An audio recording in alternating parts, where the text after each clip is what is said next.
For today's video mga langga, so padong na ang Christmas, padong na ang Pasko, so mag-decorate kita sa atong classrooms. And it's good no sa base ako ang kanang kaugalingong perspective no. So it's really good jud nga kanang we include our student sa ato ang mga pagkabuhaton inside the classroom, like for example kanang mga design. I really love to allow them to kanang help bitaw sa ato ang pagkuha sa atong classroom, because I really want them to feel the kanang authority or kanang ma-feel nila nga they are part of nga nag-effort ani, so they will going to learn or kanang naa sila empathy to take good care also of it. So yun ana it ang dapingan. So for today's video amo ang magbuhat mi og kanang ay nang dili siya lantern, like inang Christmas decor lang gad siya kanang pilit-pilit and all. So please watch this.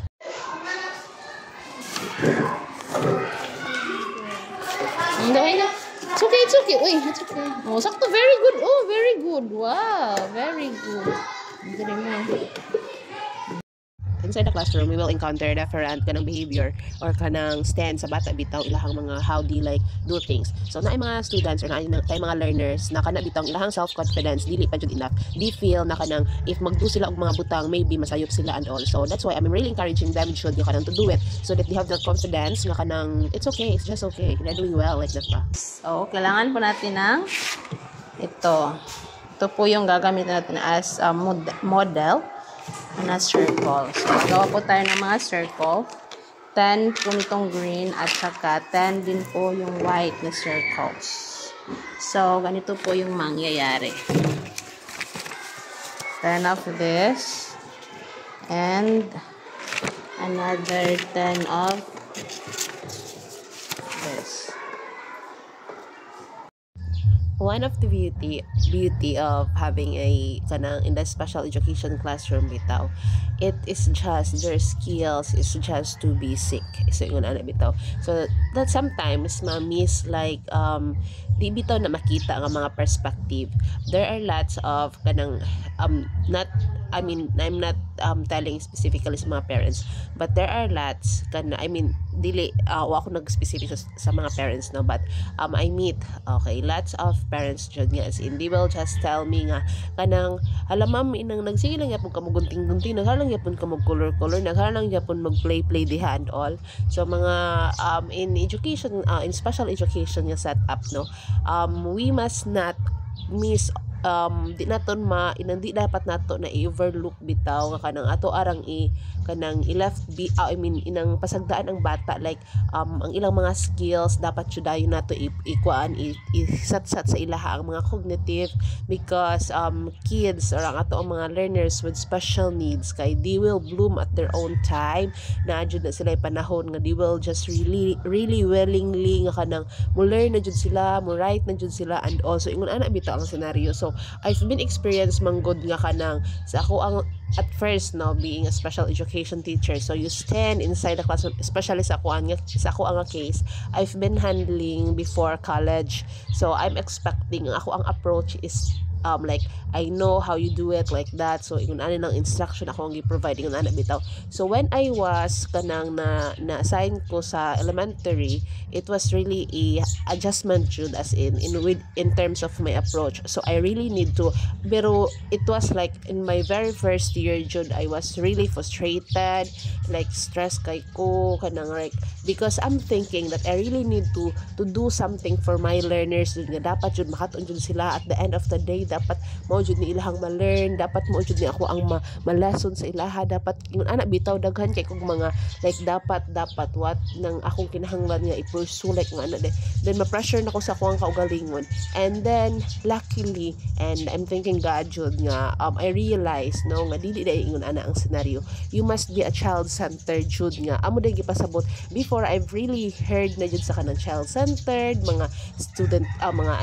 kanang teacher-centered mga ingon ana bitaw, but it's not really come into my mind nga ano jud ang meaning ana and all.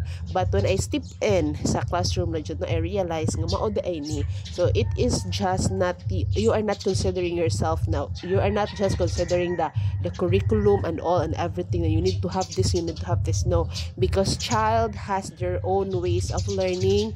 Naa sila kaugalingon nga kanang naa sila kaugalingong time, naa sila different ways jud as in. So that's why usod jud na sa mga challenges biyang special education teacher nga you must be inang able to kanang recognize jud sa imuhang mga child. Dapat jud kay jud ka asa dapat ilahang potential. One of my greatest example jud sa ingon ana no nga like na ako'y student before na like ang iyaha jud tripping is magwala at the first year jud no sa ang iyahang tripping mangay agad jud na siya sa mga Crayola, iyan ang linya-linya ang mga crayons and all diha. So in my part, naunsa man taon ko, wa man ko nagatudlo ang maingon ana bitaw nga case. But after 2 years and or 3 years na no, ni bloom na ang bata. He realized nga angay dai ko magbuhat ani ana mulingkod na siya and also ingon ana bitaw nga senaryo. So if ikaw a teacher kanang really ganahan jud kay ka nga kanang that jud imong maayo, then it will just make wala dili nila ma-feel nga you are caring for them. So ma-feel nila nga kanang like mao na they will be scared nga ma-scared sila nimo and all nga ingon ana. So mao na siyang to all those to all those parents nga listening ani nga video now, please bear with us teacher no nga kanang dili nang I know nga you are sad, you are expecting nga dapat ang child ingon ani ang development mga langga dili, because your kids or your child is really like they are unique jud ingon ana ang datingan. So I just realized being a special education teacher, you just really need to understand, you just really need to care, you just really need to love, give empathy, ingon ana lang jud ang datingan, give patience jud nga antud mo bloom na jud ang mga students, give them time, enough ample of time to let them kanang recognize pud silang kaugalingon ingon ana. Let them feel na kanang they are comfortable with you, kay at the end of the day if they are realize jud nila nga they will going to work with you, kay they know that they are safe with you ingon ana bitaw ang datingan mga langga. So at the end of the day kay being a special education teacher is really worth it.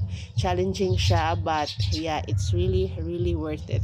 So mao na siya datingan no. So ano hitabo diri is like we are doing the cutting and all, but yeah, we are not just doing that. So kung mga tangtang na ilahang mga shoelaces diha and everything, I'm integrating sa ilahang life skill na mga shoelacing ingon na bitaw ang datingan. So I'm allowing my kids to learn in their own, but I really allowed them to know or to feel nga kanang they have me, nga if they really need help or kanang they really need like assistance, I'm there for them ingon ana bitaw ang datingan. So ingon ana jud siya. I mean to all those base may mga naminaw ani dira mga aspiring special education teacher nga muka ingon nga lisudan akong kurso mga langga, it's really like ang imuhang patience, imuhang pagpakababa sa imong kaugalingon and all is really necessary, but it's not hard langga, it's really fulfilling. At the end of the day you will just realize na oh, God calls me with this kanang field and I know I can do something with it. So ingon ana jud siyang datingan. Nice guy.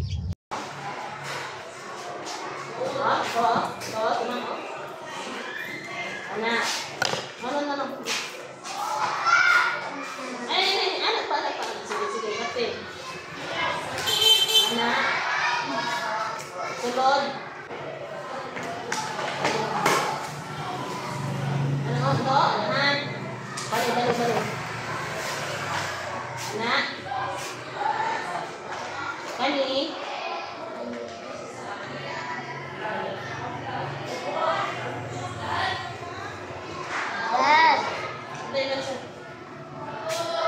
Anak. Sige, ganti mo kasi na. Sige. And to all those baguhan yung mga teacher out there, I just really feel you. Before jud ma-realize maakuan jud na ako jud masi akong kaugalingon nga grabe. I've been bitbiting no. I'm carrying all the lessons, all the topics, all the discussion and all igabutan na, but igabot na sa classroom lain ang mahitabo because they will not listening at those topics, they will not kanang dili pa na para sa ilahang topics and all. So I just realized I will just need to bring myself there. So yun na dyan, I just need to show up. Ay yun na dyan ang dating ano. So about to siya, I'm just trying nga kanang akong gina-show, like akong ginabuhat and all kay after all like ang ato ang mga bata, they are just like, look, nandiyan na ay mga scenario sa mga case yung ang datingan, no? So I'm just letting the kid or kanang the learners nga i-show sa ihang kaupod, no, sa ihang classmates, because I just also kanang experience pod na ako, no? So ingon na siya ang datingan. So na mga cases na ang mga bata don't feel nga kanang as a teacher ikaw ang no sa tanan, ikaw ang holding sa tanan. No, it's the like within the classroom, you are family there, so you're helping each other. Yung na bitaw, so you are the mother who rule the classroom. Yung na bitaw datingan. So ako as their mother in the classroom, I just allowed them to feel na they are not alone, nang naa sila yung mga kuya, sila ang baby, need sila mo follow ni kuya. Yung na bitaw, need sila mag sorry na kuya, or need sila mo si kuya need pud mag sorry. Yung na bitaw datingan. Then I allowing them nga kanang na ay kanang ang classroom nga kanang if masayo pang sa ilan, they are not allowed to laugh. I mean, it's not appropriate to laugh. I mean, like, it's okay to make mistakes. Yung ana bitaw. So like these kids man go this special education class mo feel jud ta nga kanang wala lang char-chara na dihang ila. That's the greatest misconception, no? They will just thinking wala ra na naay daghang mga mga sa community, naay daghang mga parents or kanang mga parente, mga relatives sa mga mao pa jud ang mo down man pa jud nga ano yung pamanagi pa eskwela nga man siya po na ikuan na nganong wala pa yung panagikuan nga igabot imong gyapon na mo graduate, wala man gyapon na og kanang padulungan inang gakalas-kalas ra ka, diha ra tama ng iyang kinabuhi. Did you know mga langga, I mean, if you are listening this nga kanang ikaw ang tao nga kanang you just look sa mga special na overlook nimo ang mga children with special need nga, you are thinking that they are useless, you are thinking na wala sila gamit sa lipon, mga langga, you are wrong, because they are also human. So they have to kanang ma-feel po dapat nila ang humanity, no, and all, no. So kanang you must like understand them that they have the life to they want to experience. Nagkalisod, you are lucky enough, no, nga inang wala kay kapansanan you can do in this life and all and everything you wanted. Don't you think na ingon ana po tayo lang hope nga hindi hope that kanang wala po na sila kapansanan and all and they just live as normal as you. So ingon ana bitaw, so why it is so hard for you to give kindness to go to those people? Why you just not show them how to be like human? Why you don't not give them kindness that they deserve? Ingon ana bitaw ang datingan mga langga. I really hate those mga people, no, nga kanang I don't know, di ako makasabot nga ingon ana ilahang mga mindset, di ako makasabot nga ingon ana. So like this video is just reminder, no, na you must be a little kinder ingon ana bitaw, because we are just the same, we are just human. We need to actually kanang pag-teach of children with special needs, and it's an extra challenge I swear, like the behavior of the kids, na yung mga tantrums, na yung mga batasan nga hindi mo masabtan, but you need to understand because you are their teacher. Yun na nabitaw. So mga langga, basta I swear it's really exciting dun sa special education. So kana may mga datingan dun nga masamtang nagunting-gunting ka diha, dili na sila ganaan ang activity, so ganaan na sila swat. So yun ana nang datingan, no, imo nang pasato yayuban nga magbasa and all, yun na bitaw siya. Very good. Master nga queen. Q. Dali na, queen. That's queen. Q. As you can see, no, so ang plano for today kay because PE man nila, art time ni nila, PE and art time. So ako ang plano for today kay mauna magbuhat mig lantaw inang Christmas decor and all. Pero as you can see mga langgawa, kami kahumanan, like ang usa ganahan na siya magswat, ang usa ganahan na siya magbasa, ana bitan datingan. So you are naman ingon sila nga kahiyahira ng special education teacher kay kanang gagmay ra iyang estudyante pila ra ka buok. Pero mga langga, imagine you have a class nga maglingkod ka bisan tulo ra nakabata diha, so kani diri mag-unom ni sila or lima ba ni sila. So imagine naa ka sa usa ka classroom, then naa kay 5 ka lesson because they are differentiated instruction, lain-lain ang ilahang mga pakinahanglan, lain lang gustong buhaton. Imagine ang 5 ka buok, you have different things to do. So like i-compare nimo sa I'm not telling no nga sayo na ang special ang regular ang gen ed, but what I'm telling is that there's an extra mile, no? So kay naa man gud ang misconception sa gen ed, no, that they are telling ilahang ginakuha ng mga special ed teacher nga kanang mauna sayon and all kagamay ra mga students, pero imagine mga langga kanang naa kay 5 students or 6 na differentiated instruction, differentiated ang healing, differentiated ang disability and all. So ikaw ra nga usa within that classroom, i-compare nimo sa gen ed, you are standing in a front of lots of students tinuod, no, but you have one instruction for them all. So kanang ingon ana bitaw ang datingan, so they are capable to do do it together. Ingon ana, so maybe siguro na ay maipon diha sa inyong classroom nga nay usa ka buok and all, pero it's okay kay kanang like wa man na siya diha if dili siya capable to do so, pero maybe wa pa sa basta wala ang mga excuses. But mga langga, if you are considering the gen ed class lunch nga they are all kanang regular they are all kanang student without disability, so it's better, no, kayo will just stand, you will have one lesson mo ni atong goal and all diha ron, this is the activity and you will do it like that. So they have the concept na I need to finish this because teacher will give me grades, will give me, I need to pass it because my parents like nasa may conception ana. Our special education students mga langga, wala na sila ingon ana, they will just do inside the classroom, they will just feel home na mag-relax sila and all, ingon ana yun ang ilang datingan, and they will learn unsa ang dapat nilang ma-learn nga kanang they will survive in the daily life, like they are not telling na I have this success and all, wala sila ana. They will ilang thinking or ang ato ang special education program, we must just think na what are those things that we can able to survive in daily lives kung anong datingan. So mo na siya mga langga. So if naa sa dyan, it's the curriculum, it's the cognitive aspects and all. Yes, na ay mga domain like social domain, may na ang mga skills no mga langga, no, but you are like basta you will just understand if you are the one na special education teacher. So yung ana yung datingan o look Gapon na Pero pagdagan ng istorya mo na pala sa Australia. Pauli na 11 naman. Nawa pa June, nagkakahuman. So this video tayo supposed to be a tutoring. Nakakot tayo ni siya. Ipapiliti ka siya tanan ka. Naaga pa. Mga lang, di siya mahimo kayo. Wala kami na human. Wala kami finished product. Tabangan na namin. Actually, kani nga mga learners na like, silang gumping. Dili sila kabalong pag magumping as in. Grabe pa dito kayo yung mga kuan pa magkatagak ay kayo lagon. Ay allowing them.